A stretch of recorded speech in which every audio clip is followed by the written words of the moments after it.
Hello viewers, welcome back to my another blog. সবাইকে শুভ দীপাবলির অনেক অনেক শুভেচ্ছা। সবাই কেমন আছো? আই হোপ সকলেই ভীষণ ভালো আছো ও সবাই পুজোর আনন্দে আছো। আমরাও ভীষণ ভালো আছি। আর আজ তো একটু বেশি হ্যাপি, কেন বলো তো?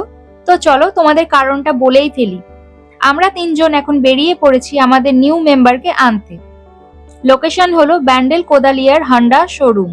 আমার একটা শখ ছিল যে আমার নিজের একটা স্কুটি থাকবে, যখন যেখানে ইচ্ছা আমি ঘুরতে পারবো। তাই আমার হাজবেন্ড বলে চলো তাহলে দিওয়ালিতেই কেনা যাক। আজ যে আমি কতটা হ্যাপি অ্যান্ড এক্সাইটেড আমি বলে বোঝাতে পারবো না। আমরা টোটো ধরে পৌঁছে গেছি হান্ডা শোরুমে। তো চলো ভেতরে গিয়ে তোমাদের দেখাই।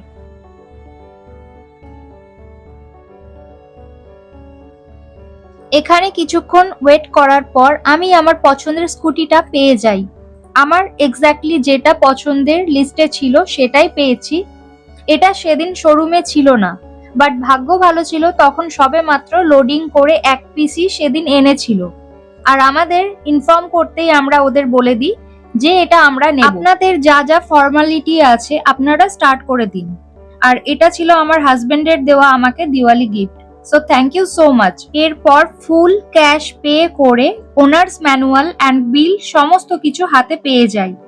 আমার স্কুটির মডেল হলো হান্ডা অ্যাক্টিভা 110cc অ্যানিভার্সারি এডিশন, যেটি ছিল একদম নিউ। এরপর আমরা শোরুমের নিচে আসি। আর একটা কথা বলতে এখানে বাধ্য হচ্ছি, আমার গাড়িটা ভালো পেয়েছি কিন্তু শোরুমের সার্ভিস একদম ভালো ছিল না। স্কুটি ফিটিংস এর পর আমরা স্কুটি চেক করে বেরিয়ে যাব। সবার প্রথমে হেলমেট কিনতে। গাড়ি যেহেতু এখন নতুন তাই আমি গাড়িতে কোনো মতেই হাত দেবো না, আমার হাজবেন্ডই এখন গাড়িটা চালাবে, তার জন্য হেলমেটটাও দরকার, তাই সেফটি মাস্ট হিসাবে আমরা হেলমেট নিলাম। এখানে বেশ কিছু হেলমেট দেখার পর একটা ভেগার হেলমেট পছন্দ হয়েছিল, তো সেটাই আমরা ফাইনালি নিলাম। তবে আমার ভীষণ ইচ্ছা ছিল যে আমার গাড়ির সাথে ম্যাচিং করে নেওয়ার, তবে এখানে আমি সেই কালারটা পেলাম না। যদি অনলাইনে পাই অবশ্যই আমি সেটা কিনবো। এবার আমরা যাব করোলার মা সিদ্ধেশ্বরী মন্দির। আজকের দিনটা ছিল ভীষণ শুভ, তাই মায়ের দর্শন হয়ে যাবে, সাথে আমার নিউ স্কুটিটারও পুজো দেওয়া হবে। তবে এটা বুঝেছি তুমি চাইলেই সবকিছু পাবে না, মনে ভক্তি আর তার ডাকেই সবটা সম্ভব হয়েছে। মা ডেকেছিলেন বলেই আজ আমি এখানে মায়ের কাছে পুজো দিতে আসতে পেরেছি।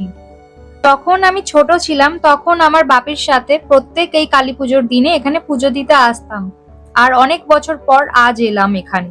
এই করোলার মন্দির কিন্তু অনেক জাগ্রত, অনেকেই হয়তো জানো বা অনেকেই জানো না।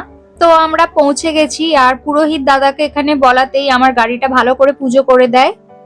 সো ফাইনালি আমার গাড়ি পুজো করা কমপ্লিট। এবার চলো তোমাদের মায়ের দর্শন করাই।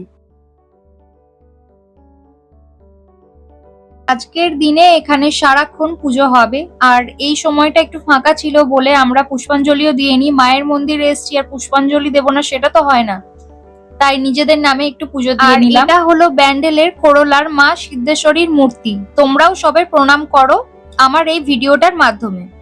এখানকার মা ভীষণ জাগ্রত, মা সবারই মনস্কামনা পূর্ণ করেন। আর এটা হলো মন্দিরের বাইরেটা, যেখানে ধূপ মোমবাতি জ্বালানো হয়।